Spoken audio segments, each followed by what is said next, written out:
Welcome to Something for Kids, storytelling for the young and the young at heart. My name is Father Steve Demuth. I'm rector of Holy Trinity Church in Covina, and it's good to be here with you tonight. It's been a wonderful day. I hope you've had a good day too. I hope that you can get comfortable, maybe find a pillow to lean up against, maybe crawl into bed or get a comfortable seat. Maybe a cup of hot cocoa or something to drink. And I want you to enjoy our time together. And I'd love to know how your day was. Perhaps you can share in the comments below something about what you did today. Today was a good day, a busy day. The weather was beautiful. And it was so interesting to hear all of nature just reverberate. There were chirpings and noises of animals and our dogs playing in the backyard. It was a wonderful day. And we still have leftovers from our Easter dinner, so that was good too. I didn't have to cook. One of the reasons that we are reading this wonderful book by C.S. Lewis called The Lion, the Witch, and the Wardrobe is that God willing, in June, around the 22nd through the 26th, we have our Vacation Bible School. And it hasn't been postponed yet, so if all goes well, around that time we'll have our Vacation Bible School. And this year, it's called Aslan is on the Move. And we are hoping you will join us, and we will take all the young folks and all the young at heart folks and have a wonderful time all together. It's in the evening from about 5 to 8, and it starts with dinner. And I hope you'll join us at Holy Trinity Church in Covina this summer as we enjoy experiencing Aslan is on the Move. So before I get into the book, I want to remind you of where we're at and clean my glasses at the same time. So the White Witch has claimed all this time that she was the true queen of Narnia, and she made it always winter.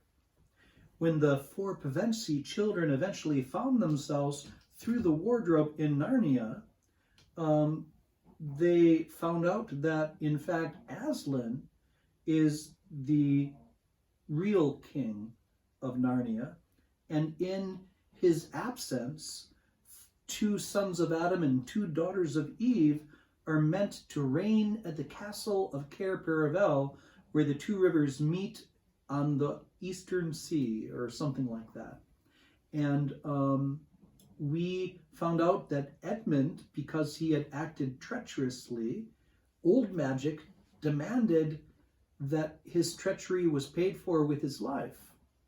And Aslan agreed to take his place and give his life for Edmund's. And we found out that after Aslan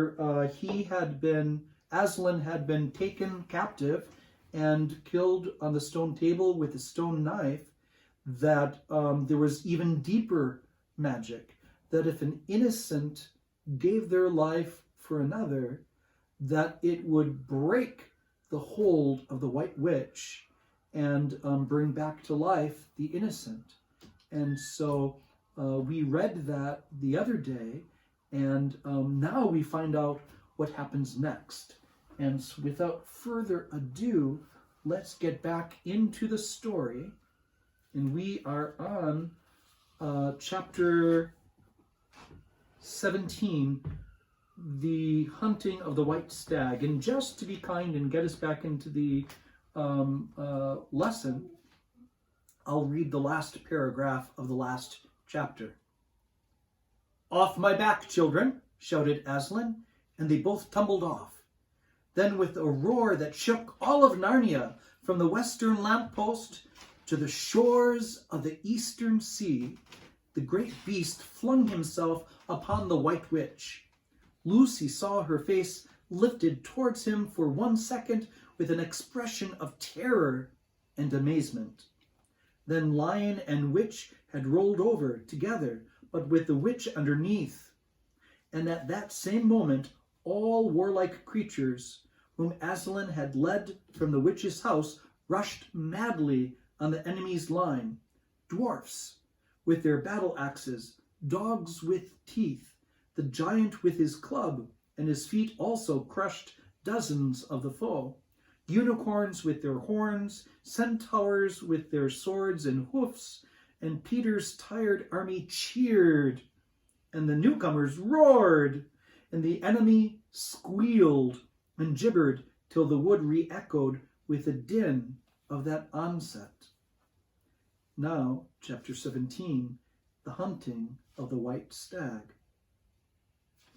The battle was all over a few minutes after their arrival.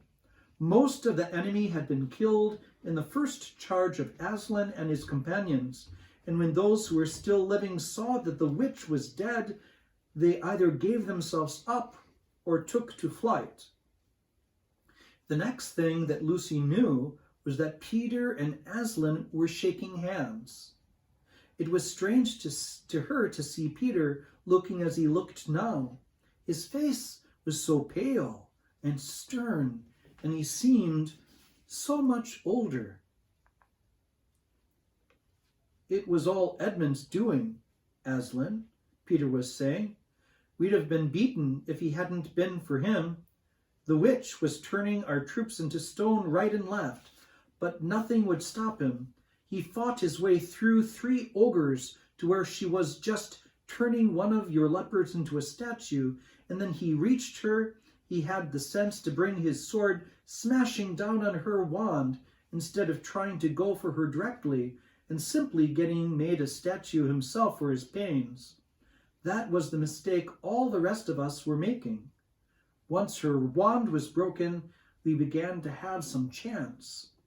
If we hadn't lost so many already. He was terribly wounded. We must go and see him. They found Edmund in charge of Mrs. Beaver, a little way back from the fighting line. He was covered with blood. His mouth was open, and his face a nasty green color. "Quick, Lucy," said Aslan, and then almost for the first time Lucy remembered the precious cordial that had been given her for a Christmas present. Her hands trembled so much that she could hardly undo the stopper, but she managed it in the end and poured a few drops into her brother's mouth. "There are other people wounded," said Aslan, while she was still looking eagerly into Edmund's pale face and wondering if the cordial would have any result. "Yes, I know," said Lucy crossly. "Wait a minute." "Daughter of Eve," said Aslan in a graver voice. "Others also are at the point of death. Must more people die for Edmund?" "I'm sorry, Aslan," said Lucy, getting up and going with him. And for the next half hour they were busy.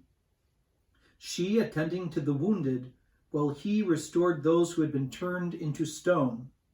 When at last she was free to come back to Edmund, she found him standing on his feet, and not only healed of his wounds, but looking much better than she had seen him look for ages. In fact, ever since his first term at that horrid school, which was where he had begun to go wrong, he had become his real old self again and could look you in the face.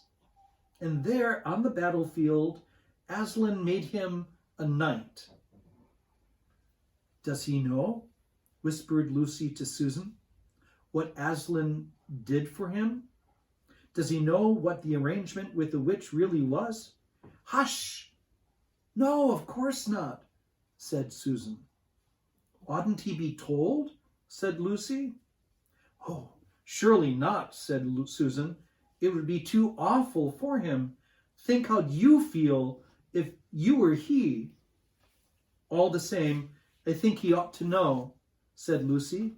But at that moment they were interrupted. That night they slept where they were. How Aslan provided food for them, all I don't know. But somehow or other they found themselves all sitting down on the grass to a fine high tea at about 8 o'clock. Next day they began marching eastward, down the side of the great river, and the next day after that, at about tea time, they actually reached the mouth. The castle of Cair-Paravel on its little hill towered above them. Before them were the sands, with rocks and little pools of water. Emily, come over here. Emily, come here. Come here. She wants to be held? Okay, we're almost at the end of the story. Do you want to come with Daddy? No? Come here. Okay, she just wanted attention. Sorry. The castle of Cair-Paravel on its little hill towered up above them. Before them were the sands, with rocks and little pools of water.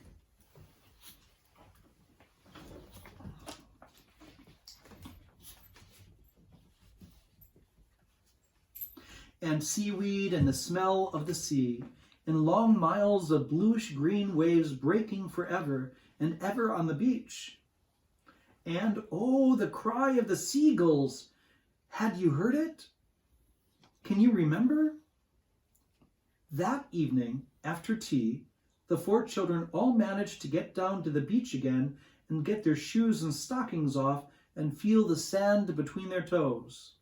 But next day was more solemn, for then in the great hall of Cair-Paravel, that wonderful hall with the ivory roof and the west door all hung with peacock's feathers, and the eastern door which opens right onto the sea, in the presence of all their friends, and to the sound of trumpets, Aslan solemnly crowned them, and led them onto the 4 thrones, amid deafening shouts of, "Long live King Peter!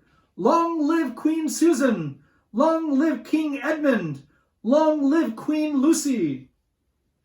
Once a king or queen in Narnia, always a king or queen. Bear it well, sons of Adam, bear it well, daughters of Eve, said Aslan. And through the eastern door, which was wide open, came the voices of the mermen and the mermaids swimming close to the castle steps and singing in honor of their new kings and queens. So the children sat in their thrones, and scepters were put into their hands, and they gave rewards and honors to all their friends, to Tumnus the fawn, and to the beavers, and giant Rumblebuffin, to the leopards, and the good centaurs, and the good dwarfs, and to the lion. And that night there was a great feast in Cair-Paravel, and revelry and dancing, and gold flashed and wine flowed, and answering to the music inside, but stranger and sweeter and more piercing, came the music of the sea people. But amidst all these rejoicings, Aslan himself quietly slipped away. And when the kings and queens noticed that he wasn't there, they said nothing about it, for Mr. Beaver had warned them. "He'll be coming and going," he had said. "One day you'll see him, and another you won't. He doesn't like being tied down, and of course he has other countries to attend to. It's quite all right. He'll often drop in, only you mustn't press him. He's wild, you know, not like a tame lion." And now, as you see, the story is nearly, but not quite, at the end. These 2 kings and 2 queens governed Narnia well and long, and happy was their reign. At first, much of their time was spent in seeking out the remnants of the White Witch's army and destroying them. And indeed, for a long time, there would be news of evil things lurking in the wilder parts of the forest, a haunting here and a killing there, a glimpse of a werewolf one month and a rumor of a hag the next. But in the end, all that foul brood was stamped out, and they made good laws and kept the peace and saved good trees from being unnecessarily cut down, and liberated young dwarfs and young satyrs from being sent to school, and generally stopped busybodies and interferers, and encouraged ordinary people who wanted to live and let live. And they drove back the fierce giants, quite a different sort than giant Rumblebuffin, on the north of Narnia when these ventured across the frontier. And they entered into friendship and alliance with countries beyond the sea, and paid them visits of state, and received visits of state from them. And they themselves grew and changed as the years passed over them. And Peter became a tall and deep-chested man and a great warrior. And he was called King Peter the Magnificent. And Susan grew into a tall and gracious woman with black hair that fell almost to her feet. And the kings of the countries beyond the sea began to send ambassadors asking for her hand in marriage. And she was called Queen Susan the Gentle. Edmund was a graver and quieter man than Peter, and a great in counsel and judgment. He was called King Edmund the Just. But as for Lucy, she was always gay and golden-haired, and all princes in those parts desired her to be their queen, and her own people called her Queen Lucy the Valiant. So they lived in great joy, and if ever they remembered their life in this world, it was only as one remembers a dream. And one year it fell out that Tumnus, who was a middle-aged faun by now and beginning to be stout, came down river and brought them news that the white stag has once more been appeared in his parts, the white stag who would give you wishes if you caught him. So these two kings and two queens, with the principal members of their court, rode a-hunting with horns and hounds in the western woods to follow the white stag, and they had not hunted long before they had sight of him. And he led them a great pace over rough and smooth and through thick and thin, till the horses of all the courtiers were tired out, and only those four were still following. And they saw the stag enter into the thicket where their horses could not follow. Then said King Peter, for they talked in quite a different style now, having been kings and queens for so long, "Fair consorts, let us now alight from our horses and follow this beast into the thicket. For in all my days I have never hunted a nobler quarry." "Sir," said the others, "even so let us do."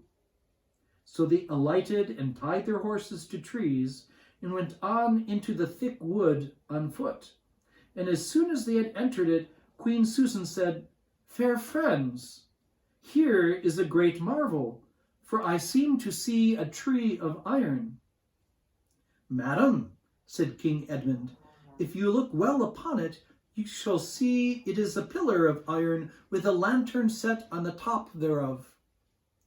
"Marry, a strange device," said King Peter, "to set a lantern here, where the trees cluster so thick about it and so high above it, that if it were lit, it should give light to no man." "Sir," said Queen Lucy, "by likelihood, when this post and this lamp were set here, there were smaller trees in the place, or fewer, or none. For this is a young wood, and the iron post is old." And they stood looking at it. Then King Edmund said, "I know not how it is, but this lamp on the post worketh upon me strangely. It runs in my mind that I have seen the like before, as it were a dream, or a dream of a dream." "Sir," answered they all, "it is even so with us also." "And more," said Queen Lucy, "for it will not go out of my mind that if we pass this post and lantern, either we shall find ourselves a strange adventure, or else some great change of our fortunes." "Madam," said King Edmund. The like foreboding stirreth in my heart also. And in mine, fair brother, said King Peter. And in mine too, said Queen Susan. Wherefore by my counsel we shall lightly return to our horses and follow this white stag no further. Madam, said King Peter, therein I pray thee to have me excused, for never since we 4 kings and queens in Narnia have set our hands to any high matter, as battles, quests, feats of arms, acts of justice, and the like, and then given over, but always what we have taken in hand, the same we have achieved. Sister, said Queen Lucy, my royal brother speaks rightly, and it seems to me we should be shamed if for any fearing or foreboding we turned back from following so noble a beast as now we have in chase. And so say I, said King Edmund, and I have such desire to find the signification of this thing that I would not by my good will turn back for the richest jewel in all of Narnia and all the islands. Then, in the name of Aslan, said Queen Susan, if ye will all have it so, let us go on and take the adventure that shall fall to us. So these kings and queens entered the thicket, and before they had gone a score of paces, they all remembered that the thing they had seen was called a lamp-post. And before they had got 20 more feet, they noticed that they were making their way not through branches, but through coats. And the next moment, they all came tumbling out of a wardrobe door into the empty room. And they were no longer kings and queens in their hunting array, but just Peter, Susan, Edmund, and Lucy in their old clothes. It was the same day and the same hour of the day on which they had all gone into the wardrobe to hide. Mrs. Macready had the visitors were still talking in the passage, but hastily and luckily they... Close the door, please. Mrs. Macready and the visitors were still talking in the passage, but luckily they never came into the empty room, and so the children weren't caught. And that would have been the very end of the story if it hadn't been that they felt they really must explain to the professor why the 4 of the coats out of his wardrobe were missing. And the professor, who was a very remarkable man, didn't tell them not to be silly or not to tell lies, but believed their whole story. No, he said, I don't think it will be any good trying to go back through the wardrobe door to get the coats. You won't get into Narnia again by that route. Nor would the coats be much use by now if you did. Eh? What's that? Yes, of course. You'll get back to Narnia again someday. Once a king in Narnia, always a king in Narnia. But don't go trying to use the same route twice. Indeed, don't try to get there at all. It'll happen when you're not looking for it. And don't talk too much about it even among yourselves. And don't mention it to anyone else unless you find that they have had misadventures of the same sort themselves. What's that? How will you know? Oh, you'll know, all right. Odd things, they say, even their looks, will let the secret out. Keep your eyes open. Bless me. What do they teach them at these schools?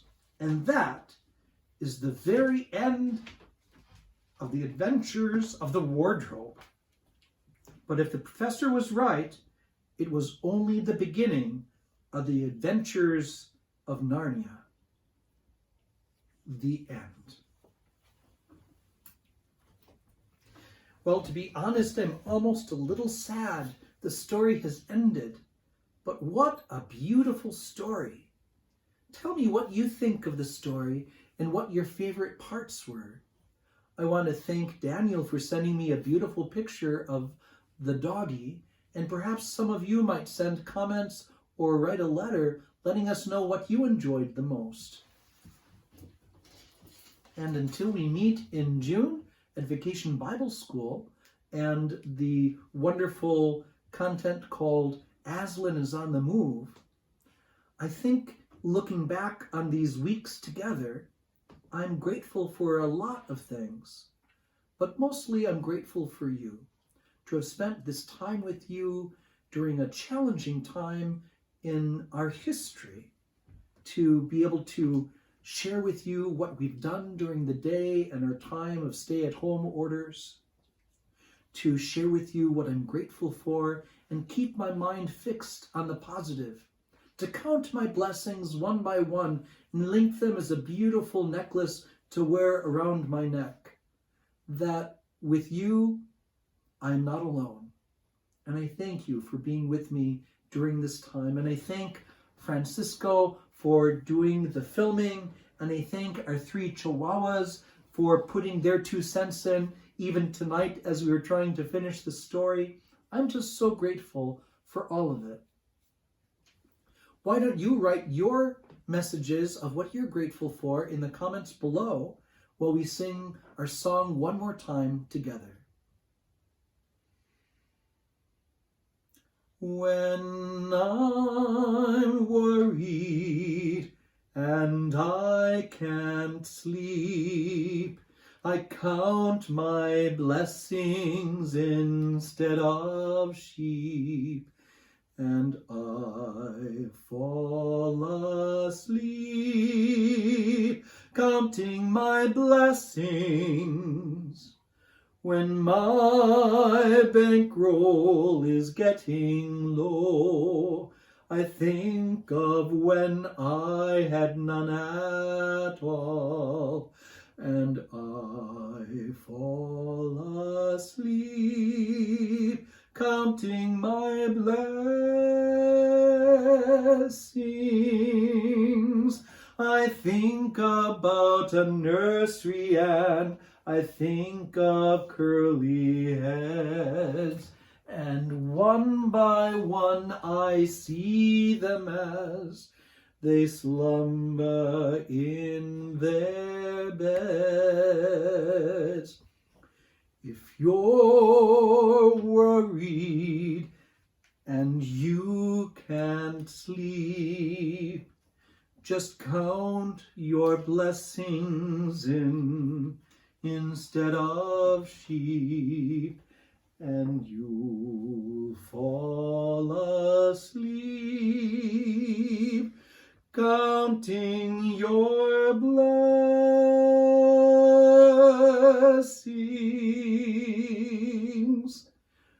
Good night, and God bless you.